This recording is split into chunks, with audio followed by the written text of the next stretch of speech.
ఇప్పుడు 2000 కోట్ల భూ కుంభకోణం మియాపూర్లోని మక్తా మహబూబ్పేటలో 43 ఎకరాల భూమి కబ్జా.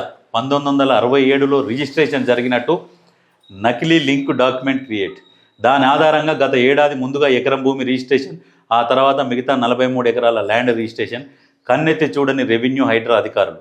చర్యలకు మంత్రి పొంగులేటి ఆదేశాలు. కబ్జాకు సహకరించిన పలువురు ఆఫీసర్ల సస్పెన్షన్.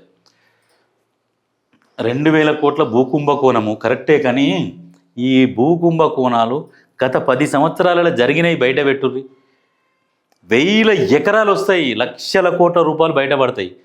దాని మీద పెట్టుర్రి మీరు ఫోకస్. ఏనో దొరికిన దానిగానే కాదు, విచారణ చేపడితే ఇప్పుడు ఎట్లయితే చదువుకుంటామో 1 by 1 అట్లా లేవాలి.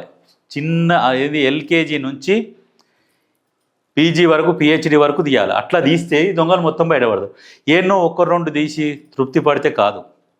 పరిపాలన ఎట్లా ఉండాలంటే అన్నింటిలో కరెక్ట్గా ఉండాలి. ఏదో ఒకటి చేసి ఇక్కడ వదిలేసి తర్వాత మావాడు ఉన్నాడు, మావాడిని వదిలేస్తాము, ఈ మా పార్టీవాడు వీడు వాడు అని కాదు. తీస్తే అన్నీ బయట పెట్టాలి, లేకుంటే చేకూరి వదిలేసేది. ఎన్నో ఉన్నాయి.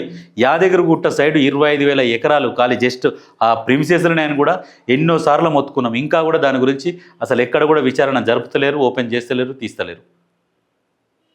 అంటే ఆలోచన చేయండి.